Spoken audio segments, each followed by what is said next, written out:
सभी को मेरा हाय नमस्कार। स्टडी रूम के इस वीडियो में आप सबका स्वागत है। तो दोस्तों, आज हम भाषा के भेद यानी पार्ट्स ऑफ स्पीच के अंदर पढ़ेंगे एडवर्ब्स के बारे में, यानी क्रिया विशेषण। हम ये तो जान चुके हैं कि विशेषण क्या होते हैं, तो अब हमारी बारी है क्रिया विशेषण के बारे में विस्तार से पढ़ने की। तो चलिए आज के लेसन को शुरू करते हैं। दोस्तों, एडवर्ब्स क्या है, क्रिया विशेषण क्या है? एडवर्ब्स उन शब्दों को हम कहते हैं that describe a verb in a sentence. They can also describe an adjective or another adverb in a sentence. यानी क्रिया विशेषण हम ऐसे शब्दों को कहते हैं जो क्रिया के बारे में हमें कुछ बताता हो, क्रिया की विशेषता बताता हो, या फिर वह किसी और विशेषण की विशेषता भी बता सकता है और वही किसी और क्रिया विशेषण की विशेषता भी हमें यह बता सकता है। तो इस विषय में हम आज 4 तरीके के एडवर्ब्स सीखेंगे। सबसे पहला है एडवर्ब्स ऑफ मैनर यानी रीतिवाचक क्रिया विशेषण। दूसरा है adverbs of time and frequency यानी कालवाचक और अवृत्तिवाचक क्रिया विशेषण। तीसरा है एडवर्ब्स ऑफ डिग्री यानी परिमाणवाचक क्रिया विशेषण। और चौथा है एडवर्ब्स ऑफ प्लेस यानी स्थानवाचक क्रिया विशेषण। तो ये चारों के बारे में पढ़ेंगे हम आज, उदाहरण सहित समझेंगे भी। तो सबसे पहले शुरू करते हैं एडवर्ब्स ऑफ मैनर यानी रीतिवाचक क्रिया विशेषण से। रीतिवाचक क्रिया विशेषण क्या है दोस्तों? एडवर्ब्स ऑफ मैनर यानी रीतिवाचक क्रिया विशेषण tell us how someone does something, यानी रीतिवाचक क्रिया विशेषण से हमें यह पता चलता है कि कोई कुछ काम कैसे करता है। ठीक है, तो इसके उदाहरण हैं स्लोली यानी धीरे धीरे, अर्जेंटली यानी तत्काल, मेलोडियसली यानी मधुरता से, केयरफुली यानी ध्यान से। तो ऐसे जो भी शब्द है जिससे हमें यह पता चले, इसका आभास हो कि कोई कुछ काम कैसे करता है, उसे हम क्या कहते हैं? एडवर्ब्स ऑफ मैनर यानी रीतिवाचक क्रिया विशेषण। तो यहाँ उदाहरण देखते हैं वाक्यों के। सबसे पहला वाक्य यहाँ पे है she sang melodiously. She sang melodiously. इसका अर्थ क्या हुआ दोस्तों? इसका अर्थ हुआ उसने सुरीला गाया। तो यहाँ पे गाना एक कार्य है ना, ये एक क्रिया हो गया। तब sang जो है हमारी क्रिया है, और वही वो कैसे गा रही है, वो उसका हमें कैसे आभास होता है? उसका आभास होता है हमें मेलोडियसली शब्द से। तो यहाँ पे मेलोडियसली क्या हो गया? एडवर्ब बन गया। क्यों? क्योंकि हमें क्रिया की विशेषता बता रहा है यहाँ पे, और वही ये जो है ना एडवर्ब्स ऑफ मैनर बन गया, रीतिवाचक क्रिया विशेषण बन गया। क्यों? क्योंकि हमें यह पता चल रहा है कि वो कैसे गा रही है, यानी वो कुछ कर रही है, यहाँ पे क्रिया कर रही है ना, और वो कैसे कर रही है इसका पता चल रहा है हमें इससे, इसलिए ये क्या हो गया हमारा? Adverbs of manner. ठीक है, अब अगला वाक्य देखते हैं। He urgently called the police. He urgently called the police. इसका अर्थ क्या हुआ? उन्होंने फौरन पुलिस को फोन किया। यहाँ पे दोस्तों उसने फोन किया, फोन करना एक कार्य है। उसने फोन कैसे किया? अर्जेंटली यानी तुरंत किया, फौरन किया। तो यहाँ पर कॉल जो शब्द है वो हमारी क्रिया, और क्रिया की विशेषता क्या बता रहा है? ये शब्द अर्जेंटली बता रहा है, यानी फौरन करना। कोई कुछ कार्य कैसे करता है उसे हम क्या कहते हैं? Adverbs of manner. तो ये क्या हो गया हमारा? एक एडवर्ब तो हो ही गया, और ये किस तरीके का एडवर्ब है? एडवर्ब ऑफ मैनर यानी रीतिवाचक क्रिया विशेषण। तीसरा वाक्य देखते हैं। She examined the answer sheet carefully. She examined the answer sheet carefully. इसका अर्थ हुआ उसने उत्तर पत्र की सावधानी पूर्वक जांच की। उसने उत्तर पत्र की सावधानी पूर्वक जांच की। तो यहाँ पे एग्जामिन करना, जांच करना एक कार्य है, और उसने कैसे जांच किया इसका? उत्तर पत्र का उसने सावधानी पूर्वक यानी केयरफुली जांच किया। तो यहाँ पे एग्जामिन अगर क्रिया हो गया, कि क्रिया की विशेषता हमें कौन बता रहा है यहाँ पे? ये शब्द केयरफुली यानी सावधानी पूर्वक। तो ये क्या बन गया हमारा? एडवर्ब बन गया। और ये एडवर्ब ऑफ मैनर क्यों है? ये एडवर्ब ऑफ मैनर इसलिए क्योंकि यह जो शब्द है हमें यह बता रहा है कि वह उत्तर पत्रिका की जो जांच है वो कैसे कर रही थी, केयरफुली कर रही थी, है ना। तो इससे कोई कुछ कैसे कर रहा है वो हमें पता चल रहा है, इसलिए ये हो गया एडवर्ब ऑफ मैनर यानी रीतिवाचक क्रिया विशेषण। उसी तरीके से ही रैन फास्ट। ही रैन फास्ट इसका अर्थ है वह तेजी से दौड़ा। यहाँ पे दौड़ना क्या है, क्रिया है, और वही फास्ट जो है हमें इसकी विशेषता बता रहा है, क्रिया की विशेषता बता रहा है, वो कैसे दौड़ रहा है उसकी विशेषता बता रहा है, इसलिए ये हो गया एडवर्ब ऑफ मैनर, फास्ट। ठीक है, आखिरी वाक्य देखते हैं यहाँ पे, ही पेंट्स ब्यूटिफुली। ही पेंट्स ब्यूटिफुली, इसका अर्थ है वह खूबसूरती से पेंट करता है। तो यहाँ पे हमारा जो क्रिया क्या है, पेंट्स है ना, पेंट करना ये क्रिया है, कार्य है, और क्रिया के बारे में यानी जो कुछ कर रहा है उसके बारे में हमें कौन सा शब्द बता रहा है, ये जो शब्द है ब्यूटीफुल यानी खूबसूरती से, ये हो गया हमारा एडवर्ब। क्यों, क्योंकि यह हमें बता रहा है क्रिया के कुछ बारे में, क्रिया की विशेषता बता रहा है, और वही नहीं वो कैसे कर रहा है वो कार्य, वो उसके बारे में बता रहा है, इसलिए ये हो गया हमारा एडवर्ब्स ऑफ मैनर यानी रीतिवाचक क्रिया विशेषण। अब हम आगे बढ़ते हैं, adverbs of time and frequency यानी कालवाचक और आवृत्तिवाचक क्रिया विशेषण। ये क्या है दोस्तों, एडवर्ब्स ऑफ टाइम जो है they express when something happens, and adverbs of frequency जो है दे एक्सप्रेस यानी कालवाचक क्रिया विशेषण जो है वो हमें यह बताती है कि जो भी हुआ है वो कब हुआ है, और आवृत्तिवाचक क्रिया विशेषण हमें यह बताती है कि जो भी हुआ है वो कितनी बार हुआ है। ठीक है, yesterday यानी कल, ये बीता हुआ कल है, और वही tomorrow यानी कल, ये आने वाला कल है। उसके बाद often, often का अर्थ है अक्सर, rarely, rarely का अर्थ है शायद ही कभी। तो ये सारे जो शब्द हैं ये हमारे होते हैं adverbs of time and frequency. तो यहाँ पे अगर आप देखेंगे गौर से, yesterday, tomorrow ये सब मैंने काल में आपको पढ़ाया था, एग्जाम्पल्स जब हम पढ़ रहे थे, वाक्यों के उदाहरण जब देख रहे थे, तब मैंने बोला था कि ये सब एडवर्ब्स है जो कि मैं बाद में पढ़ाऊंगी। तो आज हम इसी के बारे पढ़ रहे हैं। तो अब हम कुछ वाक्यों के उदाहरण यहाँ पर देखते हैं। सबसे पहला वाक्य है आई अराइव्ड येस्टरडे। आई अराइव्ड येस्टरडे, इसका अर्थ है मैं कल पहुंचा। तो यहाँ पे दोस्तों अराइव्ड जो है वो हमारी क्रिया है, कहीं पहुंचना एक कार्य है, तो ये क्रिया बन गया। और वही यहाँ पे एडवर्ब क्या होगा, हमें क्रिया के बारे में कुछ बता रहा है ना, कब हुआ है ये क्रिया, वो उसके बारे में हमें कोई शब्द बता रहा है क्या इस वाक्य में। यहाँ पे yesterday जो है हमें आभास दिला रहा है कि ये कार्य कब हुआ है ना। तो ये क्या हो गया, क्योंकि यह क्रिया की विशेषता बता रहा है, और वही नहीं ये कब हुआ है, जो क्रिया है वो कब हुआ है, कब घटी है, वो बता रहा है हमें यह वाक्य, यह शब्द। तो ये हो गया हमारा एडवर्ब्स ऑफ टाइम यानी कालवाचक क्रिया विशेषण। उसी तरीके से दूसरा वाक्य है यहाँ पे, I gave the exam today. I gave the exam today, इसका अर्थ है मैंने आज परीक्षा दी। यहाँ पे दोस्तों एग्जाम देना, देना एक कार्य है ना, क्रिया हो गया। तो इस क्रिया के बारे में कुछ बताया जा रहा है इस वाक्य में क्या, हाँ ये बताया जा रहा है कि कब हुआ है।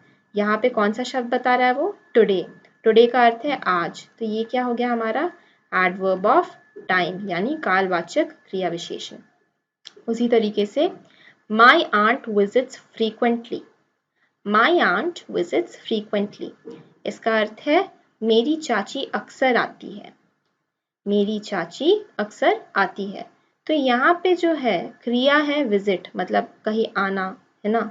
तो ये विजिट जो है हमारी क्रिया, क्रिया कब हुई है उसके बारे में कुछ बताया गया, क्रिया कब हुई है वो नहीं बताया गया, बट कितनी बार होती है वो बताया गया है। तो यहाँ पे फ्रीक्वेंटली जो शब्द है कितनी बार हुआ है वो बता रहा है, हमें क्रिया की विशेषता है बता रहा है ये। तो ये क्या हुआ, ये हो गया एडवर्ब ऑफ फ्रीक्वेंसी यानी आवृत्तिवाचक क्रिया विशेषण। फिर यहाँ पे वाक्य दिया गया है I meet my friends often. I meet my friends often, इसका अर्थ है मैं अक्सर अपने दोस्तों से मिलता हूँ। तो यहाँ पे दोस्तों मीट, मिलना एक कार्य है, क्रिया है, क्रिया के बारे में कुछ बताया गया है, हाँ बताया गया है। वो इंसान अपने दोस्तों से कितनी बार मिलता है वो बताया गया है। तो कितनी बार मिलता है इस शब्द से बताया गया ना, ऑफन। ऑफन का अर्थ क्या है, अक्सर। तो ये क्या हो गया, कितनी बार मिलता है उसकी जानकारी है हमें, इसलिए ये हो गया हमारा एडवर्ब ऑफ फ्रीक्वेंसी। ठीक है, यानी आवृत्तिवाचक क्रिया विशेषण। उसी तरीके से तो यहाँ पे अगला वाक्य है I will start exercising next week. I will start exercising next week, यहाँ पे दोस्तों इसका अर्थ है मैं अगले हफ्ते व्यायाम करना शुरू कर दूंगा, है ना। तो इसमें व्यायाम करना एक कार्य है, तो एक्सरसाइजिंग क्या हो गया, क्रिया यानी वर्ब। और वही क्रिया के बारे में हमें कोई शब्द विशेषता बता रहा है क्या, हाँ हमें यह पता है कि वो अगले हफ्ते शुरू करेगा यानी नेक्स्ट वीक शुरू करेगा। तो ये जो है हमें समय का आभास करा रहा है ना। नेक्स्ट वीक तब क्या हो गया हमारा, ये हो गया कालवाचक क्रिया विशेषण, एडवर्ब ऑफ टाइम। ठीक है, अगला वाक्य है I always listen to my parents. I always listen to my parents, उसका अर्थ है मैं हमेशा अपनी माता पिता की सुनता हूँ। तो दोस्तों यहाँ पे सुनना, लिसन करना यानी सुनना जो है क्रिया हो गया। और क्रिया की विशेषता के बारे में हमें कुछ मालूम है क्या, हमें ज़रूर मालूम है। वो कितनी बार अपने माता पिता की सुनता है इसके बारे में हमें मालूम है। वो किस शब्द से पता चल रहा है हमें पता चल रहा है ऑलवेज शब्द से। तो यहाँ पे ऑलवेज क्या हो गया, ये हो गया एडवर्ब ऑफ फ्रीक्वेंसी। ठीक है, अब हम आगे बढ़ते हैं। I drink black coffee sometimes. I drink black coffee sometimes. यहाँ पे इसका अर्थ है मैं कभी कभी ब्लैक कॉफ़ी पीता हूँ, मैं कभी कभी ब्लैक कॉफ़ी पीता हूँ। तो इसमें ब्लैक कॉफ़ी पीना, पीना एक कार्य है, क्रिया हो गया ड्रिंक, है ना। तो यह कितनी बार पीता है उसके बारे में हमारे पास जानकारी है क्या, हाँ हमें एक शब्द उसकी जानकारी दे रहा है और वह शब्द है समटाइम्स यानी कभी कभी। तो समटाइम्स क्या हो गया यहाँ पे, एडवर्ब ऑफ फ्रीक्वेंसी, क्योंकि यह कार्य कितनी बार करता है वो उसके बारे में हमें जानकारी मिल रही है। ठीक है, उसी तरीके से I normally get good marks. I normally get good marks, इसका अर्थ क्या हुआ दोस्तों, इसका अर्थ है मुझे आम तौर पर अच्छे अंक मिलते हैं। तो इसमें जो है हमें नॉर्मली ये शब्द किसका आभास करा रहा है, हमें इसका आभास करा रहा है कि उसे कुछ मिल रहा है। क्रिया के बारे में हमें यह आभास करा रहा है कि वो कितनी बार होता है ये कार्य। तो नॉर्मली जो है आम तौर पर, यहाँ पे क्या हो गया, एडवर्ब ऑफ फ्रीक्वेंसी। ठीक है, अब हम आगे बढ़ते हैं। एडवर्ब्स ऑफ डिग्री यानी परिमाणवाचक क्रिया विशेषण, ये क्या है दोस्तों, adverbs of degree tell us how much of something is done. ठीक है, तो डिग्री के क्रिया विशेषण यानी परिमाणवाचक क्रिया विशेषण हमें क्या बताते हैं, हमें यह बताया जाता है इनसे कि जो भी कार्य किया जा रहा है वो कितना किया गया है। ठीक है, तो इससे हमें उसका परिमाण मिलता है कि वो कितना किया गया है। तो इसके कुछ उदाहरण हैं, नियरली यानी लगभग, कंप्लीटली यानी पूरी तरह से, ऑलमोस्ट यानी लगभग। तो ये सारे जो शब्द है जो हमें बता रहे हैं कि जो भी कार्य वो कितना किया गया इसका आभास करा रहे हैं, वो सारे शब्द क्या होते हैं, एडवर्ब्स ऑफ डिग्री यानी परिमाणवाचक क्रिया विशेषण। तो यहाँ पे पहला उदाहरण वाक्य का देखते हैं हम, I have nearly finished my work. I have nearly finished my work, इसका अर्थ क्या हुआ, इसका अर्थ है मैंने अपना काम लगभग पूरा कर लिया है, मैंने अपना काम लगभग पूरा कर लिया है। तो यहाँ पे जो कार्य है, कार्य कितना हुआ उसके बारे में हमें कौन सा शब्द बता रहा है, नियरली। उसका परिमाण कौन सा शब्द दे रहा है, नियरली। फिनिश क्या है, फिनिश का अर्थ है खत्म करना, ये कार्य क्रिया के बारे में विशेषता क्या बता रहा है, कौन सा शब्द बता रहा है, नियरली। तो ये क्या हो गया हमारा एडवर्ब ऑफ डिग्री, क्योंकि यह हमें उसकी मात्रा बता रहा है कि कितना हो गया है काम, है ना। ये हो गया एडवर्ब ऑफ डिग्री।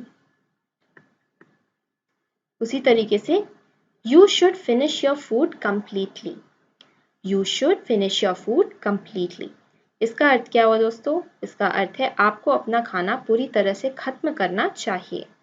तो इसमें फिनिश क्या है, फिनिश क्रिया है और हमें खाना खत्म करने के बारे में कोई शब्द कुछ बता रहा है क्या, कितना खत्म करना है वो बताया जा रहा है हमें एक शब्द से, और वो शब्द है कंप्लीटली यानी पूरी तरह से। ये क्या हो गया हमारा, कितनी मात्रा में खत्म करनी है उसके बारे में हमें यहाँ पे आभास दिया जा रहा है, आभास कराया जा रहा है। तो ये हो गया हमारा एडवर्ब्स ऑफ डिग्री। उसी तरीके से I almost missed the deadline, इसका अर्थ है मैंने लगभग डेडलाइन मिस कर दी थी। तो यहाँ पे डेडलाइन मिस करना एक कार्य है, मिस क्या है, क्रिया, और वही ऑलमोस्ट जो है हमें कितने हिसाब से उसने मिस किया था उसके बारे में आभास दिला रहा है ये शब्द। तो ऑलमोस्ट क्या हुआ, एडवर्ब ऑफ डिग्री यानी परिमाणवाचक क्रिया विशेषण। उसी तरीके से you have बेयरली tried, you have बेयरली tried, इसका अर्थ क्या है दोस्तों, इसका अर्थ है तुमने बहुत कम कोशिश की है, तुमने बहुत कम कोशिश की है।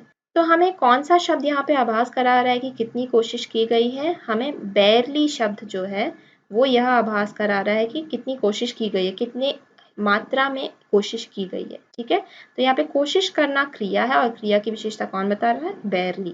तो ये एडवर्ब हुआ, और किस प्रकार का एडवर्ब हुआ, एडवर्ब ऑफ डिग्री यानी परिमाणवाचक क्रिया विशेषण। She was not badly hurt. She was not badly hurt. यहाँ पे इसका अर्थ है उसे ज्यादा चोट नहीं पहुंची। तो यहाँ पे दोस्तों हर्ट यानी चोट पहुंचना एक कार्य है, एक क्रिया है, और वही इस क्रिया के बारे में कितनी चोट लगी है इसका हमें आभास हो रहा है क्या किसी शब्द से, हाँ हो रहा है। बैडली जो शब्द है उससे हमें चोट लगने की मात्रा के बारे में पता चल रहा है। तो ये क्या हुआ हमारा, ये एडवर्ब हुआ, और वही ये किस प्रकार का एडवर्ब है, एडवर्ब ऑफ डिग्री। ठीक है, उसी तरीके से I am gradually getting better at it, I am gradually getting better at it, इसका अर्थ क्या हुआ, इसका अर्थ है मैं धीरे धीरे इसमें बेहतर हो रहा हूँ। तो यहाँ पे दोस्तों गेटिंग बेटर यानी अच्छा होना, ये एक कार्य है, क्रिया बन गया है ना, गेटिंग बेटर। तो वही इस वाक्य में हमें कितनी जल्दी कोई इंसान बेहतर हो रहा है वो पता चल रहा है क्या किसी शब्द से, हाँ पता चल रहा है, किस शब्द से, ग्रेजुअली। ग्रेजुअली क्या हो गया यहाँ पे, एक तो एडवर्ब हो गया, और किस प्रकार का एडवर्ब हो गया, ये हो गया एडवर्ब ऑफ डिग्री यानी परिमाणवाचक क्रिया विशेषण, क्योंकि यह क्रिया की विशेषता बता रहा है और कितनी बेहतर हो रहा है वो बताया जा रहा है यहाँ पे। ठीक है, अब आगे बढ़ते हैं। एडवर्ब्स ऑफ प्लेस यानी स्थानवाचक क्रिया विशेषण। तो दोस्तों स्थानवाचक क्रिया विशेषण हमें क्या बताता है, स्थानवाचक क्रिया विशेषण हमें यह बताता है कि जो भी घटना घटी है, जो भी क्रिया हुई है वो कहाँ हुई है।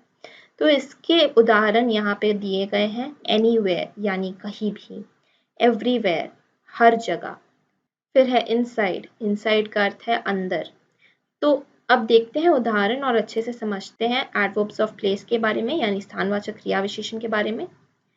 सबसे पहला वाक्य है I can't find Manav anywhere, I can't find Manav anywhere, इसका अर्थ क्या हुआ, मुझे मानव कहीं नहीं मिल रहा है। यहाँ पे ढूंढना, यहाँ पे मिलना एक कार्य है, क्रिया है, क्रिया के बारे में हमें क्या पता है कि कहाँ कहाँ उसने ढूंढा है। तो एनीवेयर का अर्थ क्या हुआ यहाँ पे, कहीं भी। तो ये क्या है, जो क्रिया कहाँ पे घटी है उसके बारे में हमें इंफॉर्मेशन मिल रही है, हमें आभास हो रहा है इसका कि कहाँ कहाँ उसने ढूंढा है। तो ये हो गया हमारा एडवर्ब ऑफ प्लेस यानी स्थानवाचक क्रिया विशेषण। उसी तरीके से she went outside, she went outside, इसका अर्थ है वो बाहर गई, वो बाहर गई। तो यहाँ पे went जो है वो एक क्रिया है, और वही वो कहाँ गई इसका आभास हमें कौन सा शब्द दिला रहा है, outside। तो outside क्या हो गया, क्रिया विशेषण, किस प्रकार का क्रिया विशेषण, स्थानवाचक, तो यानी adverb of place. It's so noisy everywhere, It's so noisy everywhere, इसका अर्थ क्या है, हर जगह इतना शोर है। यहाँ पे शोर जो है वो वर्ब हो गया, क्रिया हो गया, और यही शोर के बारे में हमें क्या पता है, हमें पता है कि वो कहाँ कहाँ हो रही है, कहाँ हो रही है, एवरीवेयर यानी सभी जगह, हर जगह, है ना। तो एवरीवेयर यहाँ पे क्या हो गया, एडवर्ब हो गया क्योंकि यह क्रिया की विशेषता बता रहा है, और वही एडवर्ब ऑफ प्लेस है ये, क्योंकि इससे हमें जगह किधर हो रही है ये शोर उसके बारे में आभास होता है। ठीक है, उसके बाद अगला वाक्य है, is there a hospital nearby, is there a hospital nearby, इसका क्या अर्थ है दोस्तों, इसका अर्थ है क्या पास में कोई अस्पताल है। अब यहाँ पे अगर हम देखेंगे तो इज हमारा क्या है, इज क्रिया है, कौन सा टाइप का क्रिया है ये? टू बी का एक वर्ब फॉर्म है, ठीक है, टू बी का एक क्रिया का रूप है ये। और वही यहाँ पे नियर बाय जो है हॉस्पिटल के बारे में हमें कुछ बता रहा है कि किधर है वो, किधर है, होने की स्थिति, होने की अवस्था कहाँ है हॉस्पिटल की, नियर बाय यानी आसपास। तो ये क्या हुआ हमारा? एडवर्ब ऑफ प्लेस यानी स्थानवाचक क्रिया विशेषण। The robbery took place behind this building. The robbery took place behind this building. इसका अर्थ है डकैती इस इमारत के पीछे हुई थी, ठीक है। तो यहाँ पे दोस्तों यहाँ पे जो took है वो हमारा verb है यानी क्रिया है, और वही ये कहाँ पे हुई है ये डकैती, उसके बारे में हमारे पास जानकारी है क्या? कौन सा शब्द हमें जानकारी दे रहा है इसका? बिहाइंड। बिहाइंड से हमें क्या पता चलता है कि ये जो बिल्डिंग के पीछे है रॉबरी हुई है, यानी बिल्डिंग के पीछे डकैती हुई है। तो बिहाइंड हमारा क्या बन गया? एडवर्ब। और वही किस प्रकार का एडवर्ब है ये? स्थानवाचक, ठीक है, यानी एडवर्ब्स ऑफ प्लेस। उसके बाद Ishita is upstairs. Ishita is upstairs, इसका अर्थ क्या हुआ दोस्तों? इसका अर्थ है इशिता ऊपर है। तो यहाँ पे हमें उसके होने की अवस्था के बारे में क्या बताया जा रहा है कि वो कहाँ है? ऊपर है। तो यहाँ पे इज हमारा वर्ब है और वही अपस्टेयर्स क्या है? हमारा एडवर्ब है। और किस प्रकार का एडवर्ब है? एडवर्ब ऑफ प्लेस यानी स्थानवाचक क्रिया विशेषण। तो दोस्तों ये थे हमारे क्रिया विशेषण और उनके प्रकार, हम इनके बारे में विस्तार से पढ़ चुके हैं। अब हम आगे बढ़ेंगे आज के वोकैबुलरी यानी शब्दावली की ओर।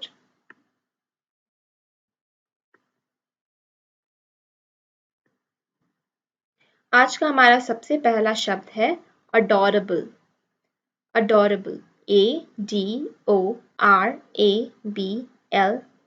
अडोरेबल। इसका अर्थ है प्यारा। इससे हम क्या वाक्य बना सकते हैं? हम कह सकते हैं the baby is very adorable. The baby is very adorable. इसका अर्थ है यह बच्चा बहुत ही प्यारा है, ठीक है। उसी तरीके से दूसरा शब्द है अफोर्डेबल। AFFORDABLE, affordable. इसका अर्थ क्या हुआ दोस्तों? इसका अर्थ है सस्ती, यानी दिस कुशन इज अफोर्डेबल। ये एक वाक्य हो गया, दिस कुशन इज अफोर्डेबल। इसका अर्थ क्या हुआ? इसका अर्थ हुआ यह कुशन सस्ती है, ठीक है। तीसरा शब्द है आज का नैरो। NARROW, narrow. इसका अर्थ है संकरा या पतली। हम इससे क्या वाक्य बना सकते हैं? हम कह सकते हैं this lane is very narrow. This lane is very narrow, यानी यह बहुत ही पतली गली है। चौथा शब्द है पिलर। PILLAR, pillar. इसका अर्थ है स्तंभ। तो इससे क्या वाक्य बना सकते हैं? हम कह सकते हैं this is a beautiful pillar. This is a beautiful pillar. इसका अर्थ है यह एक खूबसूरत स्तंभ है। उसी तरीके से आज का आखिरी शब्द है ड्रॉर। DRAWER, drawer. ड्रॉर का अर्थ क्या है दोस्तों? इसका अर्थ है दराज।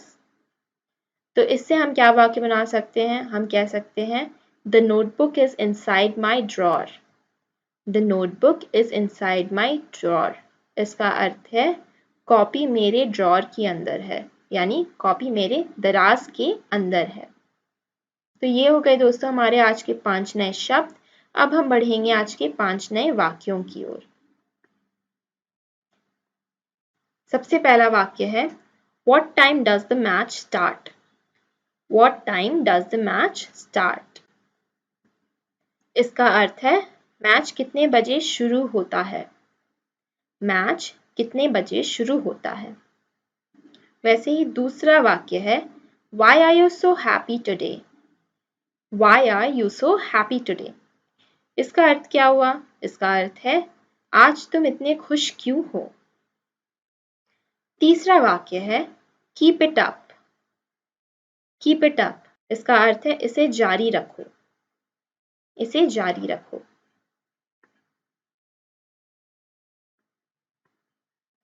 चौथा वाक्य है the food had become cold by the time they came. The food had become cold by the time they came. इसका अर्थ क्या हुआ? इसका अर्थ है उनके आने तक खाना ठंडा हो चुका था। उनके आने तक खाना ठंडा हो चुका था। पांचवा और आखिरी वाक्य है I have a few doubts. I have a few doubts.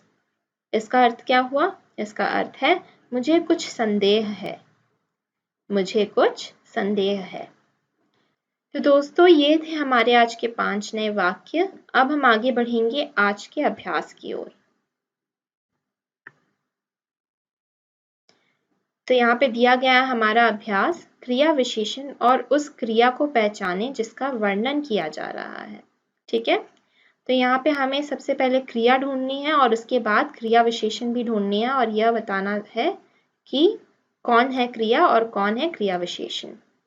सबसे पहला वाक्य मैं आपको करके बताऊंगी और उसी प्रकार आपको बाकी चारों को भी अभ्यास करना है अपने से, ताकि आपकी जो कॉन्सेप्ट में मजबूती है वो बढ़ जाए।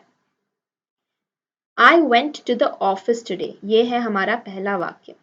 I went to the office today यानी मैं आज ऑफिस गया था। ठीक है, तो यहाँ पे went जो है, went क्या है? क्रिया है। क्यों है? क्योंकि यह एक कार्य है। ठीक है, तो ये हो गया हमारा verb और वही क्रिया विशेषण यहाँ पे कौन सा है?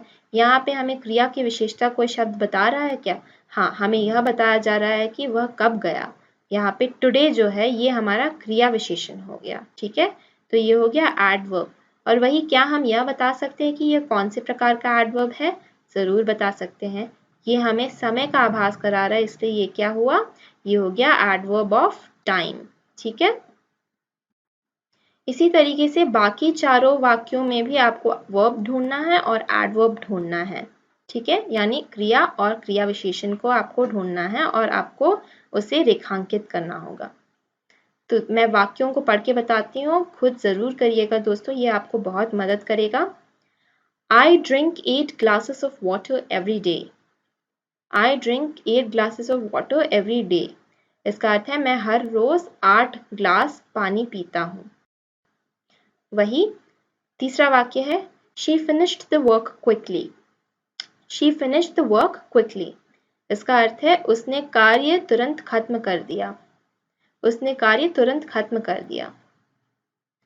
चौथा वाक्य है I almost slept during the exam।